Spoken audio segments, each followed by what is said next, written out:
Não se preocupem que não teremos nenhum cerimonial de abertura. Vamos apenas apresentar algumas pessoas e dar início à nossa segunda jornada brasileira no tratamento de feridas crônicas. A nossa primeira jornada foi no CBC. Queremos agradecer o convite da Sociedade de Angiologia e Cirurgia Vascular do Rio de Janeiro, que nos convidou para fazer essa segunda jornada ao mesmo tempo em que está acontecendo o encontro, conhecido antigamente como Encontro Carioca, agora é Encontro da Sociedade do Rio de Janeiro, Dr. Virgini, presidente, que nos convidou. E estamos muito satisfeitos por ter aceitado o convite. Eu queria rapidamente apresentar a comissão organizadora, da qual eu faço parte. Queria chamar o Dr. Felipe Pinto da Costa, nosso parceiro nessa jornada que não acaba nunca, na luta com relação à cicatrização das feridas. Chamar o Dr. Francisco Gonçalves Martins, Dr. Júlio Diniz Amorim e a doutora Maria de Lourdes Seibel. Todos nós temos as nossas atividades como angiologistas e cirurgiões vasculares, nos nossos consultórios, nossa rotina de peregrinação pelos hospitais, centros cirúrgicos e etc. E resolvemos nos juntar para olhar um pouco mais de perto para esses outros peregrinantes que são os pacientes portadores de feridas crônicas. Então, uma parte de nossa carga horária é dedicada aos pacientes portadores de feridas.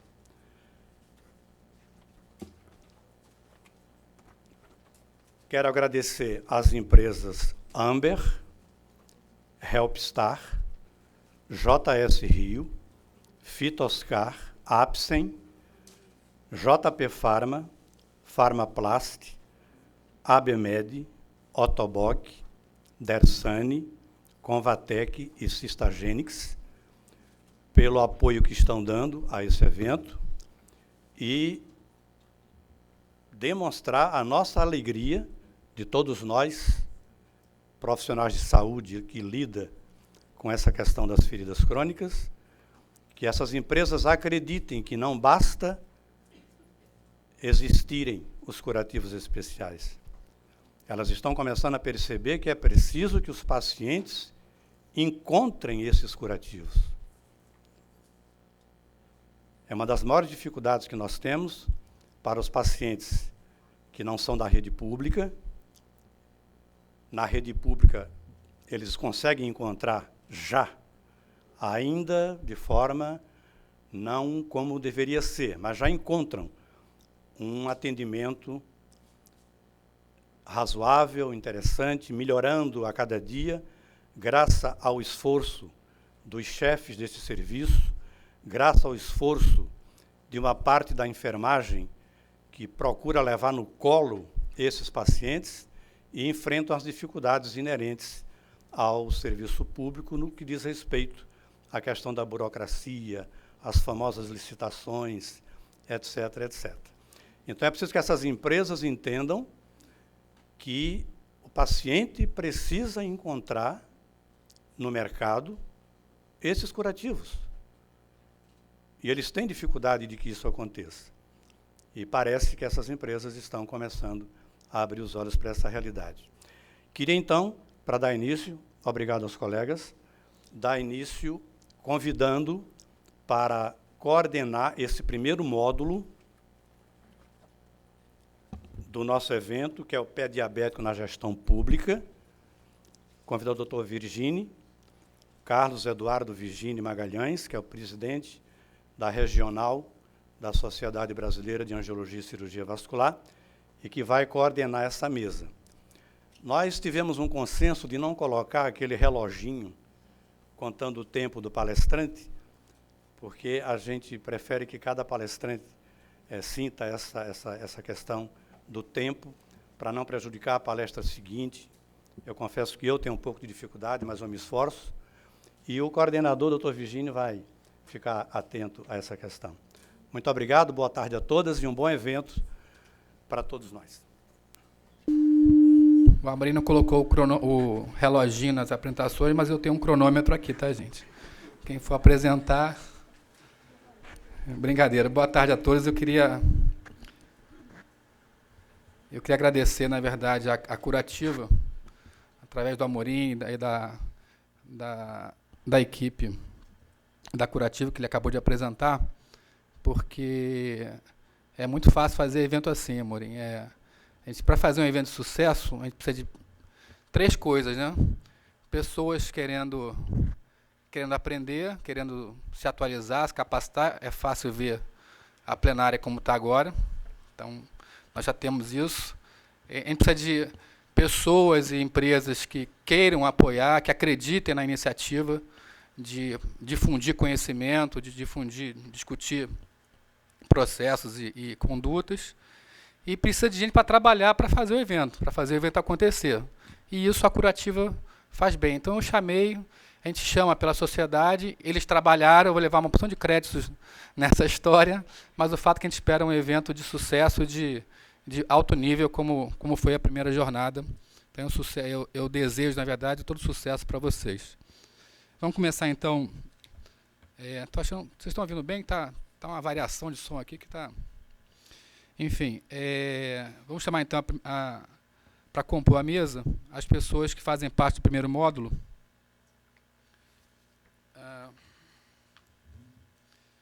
A enfermeira Rosemary Peçanha.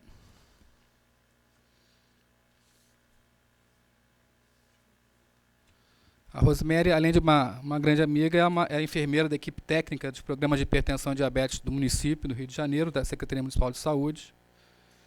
E gostou muito do tema que a gente escolheu para ela, um tema fácil.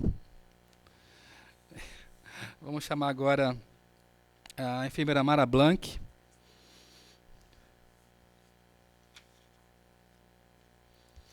Mara também é uma amiga nossa de lutas em Brasília. A Mara é coordenadora da pós-graduação em enfermagem dermatológica pela Universidade Gama Filho. É presidente da Sociedade Ibero-Latino-Americana em Úlceras e Feridas, a SILAUE. É membro do Grupo Técnico de Feridas do SUS, do Ministério da Saúde. E vice-presidente da Sociedade Brasileira de Feridas e Estética, a SOBENF. E nas horas vagas a gente conversa bastante, né? A quarta participante está um pouco atrasada, está chegando, então vamos deixar para depois, que é a Vânia Mefano. Eu vou apresentá-la depois, quando ela chegar. Vamos dar início, então. Eu vou chamar eu mesmo, Virgínio, para falar sobre a primeira aula.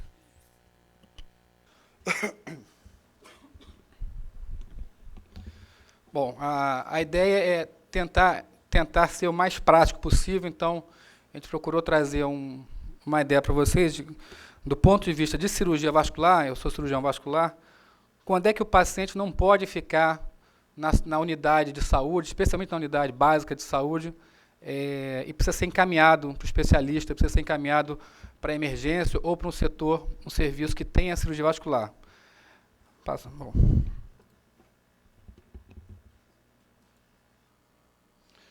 Bom, o pé diabético é um problema muito grave de saúde, tem diversas questões aí, tem a questão de falta de acesso à população ao sistema de saúde, a ignorância da população, a falta de dinheiro, vamos falar assim, bastante diretamente, falta de saneamento básico, tudo isso gera o problema do pé diabético. Mas um dos fatores mais importantes ali, na verdade, é a ignorância do profissional de saúde, seja ele enfermeiro, médico, terapeuta ocupacional, que não conhece a doença. Isso gera um atraso, uma demora no atendimento adequado e muitas vezes leva a quadros tristes como esse de biamputação de pacientes diabéticos. Bom, o diabetes ele tem uma tríade, né, que se chama neuropatia, isquemia e infecção. Quando vocês olharem amanhã um paciente com um pé diabético, procurem tentar identificar naquela lesão, naquele paciente, esses três componentes. O primeiro deles é a neuropatia. A neuropatia, nós temos então um paciente diabético, obviamente. Algumas doenças também concorrem com neuropatia, mas o paciente geralmente tem uma lesão que tem um início pouco preciso, ou foi uma pedicure que tirou um bife do dedo, ou foi um escaldapé, ou usou um sapato novo que fez uma bolha, ou ele pisou num cigarro aceso e fez uma queimadura e não percebeu. Por quê? Porque ele tem várias alterações de sensibilidade, geralmente em bota ou em luva, costuma ser bilateral, nas duas pernas ou nas duas mãos, inclusive. Vai ter sensação de formigamento, dormência nos pés, anestesia, inclusive. Isso vai levar cronicamente, então, a deformidade dos pés, a uma alteração tanto, não só da parte articular como da parte óssea, que vai favorecer o aparecimento de feridas. Uma lesão clássica do diabetes, a gente chama de mal perforante plantar, é essa lesão aqui, redondinha, em cima da cabeça do metatarso. Repare que é uma lesão com fundo vermelho, com boa perfusão. É uma lesão clássica de quem tem neuropatia. Não quer dizer que todo diabético tenha neuropatia. Tem gente que tem muita neuropatia, tem gente que tem só isquemia. Isso vai variar e é preciso a gente avaliar criticamente a cada paciente o que é mais importante. Então, essas são algumas imagens clássicas do paciente tipicamente neuropata. Repare, esse aqui já perdeu alguns dedos, já foi amputado e cicatrizou. É um sinal interessante para mostrar que a perfusão é boa, o que ele tem a neuropatia. Lesão redonda, geralmente uma calosidade que ulcera. Outro paciente com lesões graves já. O paciente, ele anda, ele pisa errado, ele vai fazendo lesões crônicas que ulceram até chegar ao osteomielite. Outra lesão clássica, um pé de Charcot. O segundo componente que é preciso falar é a isquemia, que na verdade tem a ver com a cirurgia vascular propriamente dita. De cada 100 pacientes com pé diabético, eu diria que 25 tem só isquemia. O resto, a maioria é neuropática e precisa, na verdade, de cuidados não do cirurgião vascular, mas de uma equipe multidisciplinar que possa atuar de fato sobre aquele problema. No caso da isquemia, nós temos um paciente que tem aterosclerose. Estão ouvindo bem? Tem fatores de risco para aterosclerose, é fumante, é diabético, muitas vezes obeso, hipertensão arterial. Esse paciente vai levar a uma alteração da doença aterosclerótica, que é a obstrução das artérias, dos vasos, e vai desaparecer esses pulsos nos pés. Ou seja, a perfusão do membro, a perfusão do pé vai ser deficitária e vai acabar levando a uma lesão, seja ela espontânea ou por um trauma que não consegue cicatrizar. É bem diferente do paciente neuropata. São lesões bem diferentes, repara. Nós temos aqui uma necrose com bordos irregulares, não é área de pressão. Uma outra lesão como essa, lesões graves que têm a ver com a perfusão, com a falta de sangue na circulação. É claro que há pacientes diabéticos, em torno de 25% a 30% também, que têm neuropatia e também têm isquemia. É preciso identificar esse tipo de paciente no momento que a gente avalia. Quem é o paciente que eu estou vendo agora pela primeira vez esse curativo? Lesões com cianose, por exemplo. Esse quadrinho mostra uma diferença importante entre a úlcera neuropática e a úlcera isquêmica. O neuropático não sente dor, é difícil ter dor, a úlcera não é dolorosa, os pulsos são normais, o pé é quente e seco, diferente do paciente isquêmico, que tem pouca perfusão, então a úlcera é uma úlcera por falta de sangue. É uma lesão bastante dolorosa, tem pulsos ausentes, o pé dele é frio, enfim, algumas dicas para a gente poder diferenciar aquele que é só neuropático e aquele que é isquêmico. O terceiro componente do pé diabético é a infecção. Em algumas situações a infecção é óbvia, lesões graves, já tem cianose do segundo dedo aqui. Uma dica também importante é que a infecção é sempre maior do que parece. Às vezes a lesão parece estar restrita ao dedo, por exemplo, essa imagem aqui, essa é a mesma, depois de debridamento amplo, amputação do segundo pódio. Uma lesão como essa aqui, você já tem infecção importante de partes moles, de articulação da falange, do hálux com o metatarso. Esse paciente certamente vai evoluir para uma amputação de hálux. E aparentemente é só uma lesão aqui na borda da cabeça do metatarso. Ela está muito mais importante. Quando eu falo de infecção, eu também falo de osteomielite. Então a infecção ela pode vir em partes moles, com hiperemia, com rubor, com vermelhidão, com até dor especificamente, mas pode ser mais insidiosa com lesões na infecção óssea. Aquela lesão, aquela úlcera plantar que durou 2, 3, 4 meses, ela vai ulcerando, o paciente não sente dor, até o momento que aquela atinge o periósteo do metatarso e leva então a infecção local. Como é que a gente pode identificar isso? Um raio-x ajuda, lesões com tipo semelhantes à osteoporose, descontinuação do periósteo aqui, mas às vezes você explorar a ferida com uma pinça, por exemplo, se você sentir a parte óssea, isso já é um forte indicativo de que há osteomielite naquele ato. Então, se você conseguir uma pinça, um instrumental cirúrgico, você explore a ferida infectada do paciente, e você sentiu bater no osso, sentir duro, isso é um forte indicativo que esse paciente tem osteomielite. E quando ele tem osteomielite, isso piora a conduta, na verdade, porque ele pode evoluir com amputação daquele segmento infectado. Bom, quando eu encaminho o paciente, eu elenquei aqui 3 critérios. O terceiro critério, paciente em risco, é um critério talvez, ele é médico, mas ele também é de bom senso, né? Se eu tenho um paciente em mau estado geral, um paciente taquicárdico, você fez a glicemia, tem 500 de glicemia, enfim, está dispneico, é óbvio, esse paciente precisa de um atendimento de urgência, não dá para ficar fazendo curativo nesse paciente. Mas eu não vou entrar nesse assunto especificamente, vou falar sobre os outros 2 critérios, o paciente se é isquêmico e o paciente se tem uma lesão complexa.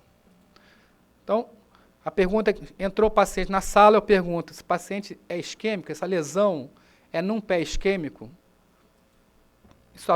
Algumas situações são óbvias, necrose de 4º e 5º pododátilo, lesões extensas de todo o dorso do pé, por exemplo, ok?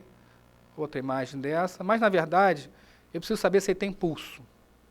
Então, deixar claro que não importa o tamanho da lesão, não importa o aspecto da lesão. Paciente que eu vou avaliar pela primeira vez, eu vou avaliar uma lesão no pé, ele é diabético, eu preciso palpar o pulso dele, seja o médico, seja a enfermeira, qualquer profissional de saúde que trabalha com esse paciente precisa aprender a palpar pulso. O tibial posterior, atrás do maléolo interno, e o pedioso ou dorsal do pé, bem no dorso do pé. Isso ninguém vai aprender isso olhando o slide, vai aprender fazendo no dia a dia. Então, quem atende, seja quem for que esteja atendendo esse paciente, que vai ver a sua ferida, precisa saber se esse paciente é isquêmico. Porque se ele for isquêmico, ele tem que ser encaminhado para o vascular. Não é possível que você trate com curativos uma lesão que precisa ser revascularizada, precisa ser tratada cirurgicamente. Tá? Então, essa lesão é uma lesão bem clara, pequena, desculpe o termo, uma lesão vagabunda, uma crostinha em cima do hálux. Precisa ser encaminhado o paciente? Não sei. Eu tenho que palpar o pulso do paciente. Se ele não tiver pulso no pé, ele precisa ser encaminhado. Porque senão, quando ele chegar no cirurgião vascular, ele já está perdendo a perna, porque a lesão já evoluiu. Ele perdeu 3, 4 semanas, 2 meses. Isso é decisivo no momento da conduta do paciente. Portanto, essa pergunta tem que ser feita quando eu avalio o paciente. Lesões pode ser uma lesão pequena no dorso do pé, uma necrose de extremidade. O importante é saber se esse paciente tem pulso no pé, se é isquêmico. Uma micose subungueal pode evoluir para uma amputação de coxa, se não for tratada adequadamente se o paciente for isquêmico. E a segunda pergunta, essa lesão é complexa. O que é uma lesão complexa? Que conceito de lesão complexa? Eu tento ser, com a cabeça de cirurgião, eu tento ser bastante pragmático em relação a isso. Meu conceito de complexidade é esse. Depende da experiência da equipe de saúde. Se você não sabe tratar o paciente, não tem experiência, não tente tratar o paciente. Tem que caminhar. Depende da estrutura que a unidade de saúde oferece. Nós temos gás e Iruxol. Você está limitado a um tipo de atendimento, não tem jeito. Se a lesão ela precisa de outro tipo de abordagem, o paciente não pode ficar na sua mão, porque você vai perder tempo com o paciente. A questão da úlcera propriamente dita, o tamanho da úlcera, a lesão em si, e o perfil do paciente. Se é um paciente aterosclerótico, se é um paciente idoso, enfim. Há uma série de outras circunstâncias para cada paciente em relação à sua lesão. Algumas lesões são óbvias, né? Você não pode querer achar que você vai debridar uma escara disso. Esse paciente perdeu o antepé inteiro. Não é o curativo que vai debridar, que vai ressecar aquela placa ali. Esse paciente já perdeu o antepé, precisa ser amputado esse paciente. Lesões como essa, que claramente, ao olho clínico aqui, ele tem osteomielite de falange, do hálux e do metatarso. Esse paciente também precisa ser amputado, amputar o dedo, tratar com antibiótico, preferência venoso, um amplo debridamento, se ele tiver pulso. Se ele não tiver pulso, eu tenho que revascularizar ele primeiro. Okay? Tá? Então, se ele tem osteomielite, eu não vou fazer nenhuma cobertura ou curativo para debridar isso aqui, vai resolver o problema do doente. Ele precisa ser encaminhado para onde ele possa debridar amplamente esses tecidos. Então, para terminar, mostrar esse fluxograma, parece um pouco complexo, mas eu acho bastante simples do ponto de vista de conduta. Então, ferida, primeira pergunta, ele tem pulso presente? Não. Esse paciente precisa ser encaminhado para cirurgia vascular. Ok? Bom, ele tem pulso presente, ótimo, não precisa de vascular, precisa ser acompanhada dessa ferida. Bom, essa ferida ela é simples, na minha experiência, na estrutura que eu tenho, aonde ele está no momento sendo atendido, né? Superficial, uma lesão sem infecção importante, sem infecção profunda, ou se ela é complexa. Se ela for complexa, e a complexidade pode ser uma lesão que você está tratando há mais de 6 meses, pode ser uma lesão que você acabou de ver, mas tem infecção profunda, com secreção purulenta importante, que você não consegue abordar ela adequadamente, e pode ser uma lesão que você está em dúvida o que fazer com esse paciente. Então, se ela é complexa, eu tenho que mandar também para o vascular, para algum local de nível secundário, que infelizmente no Rio isso ainda carece de uma estrutura mais ampla, para você poder ser atendido. Caso é uma lesão simples, eu tenho experiência com essas lesões, então você vai acompanhar dentro da sua unidade de saúde e reavalia. Você está há 6 meses tratando aquela lesão e não está resolvendo. Está na hora de você pedir ajuda ao nível secundário ou ao nível acima que você imagina. Eu queria agradecer, então, a pergunta dos pulsos presentes, obviamente.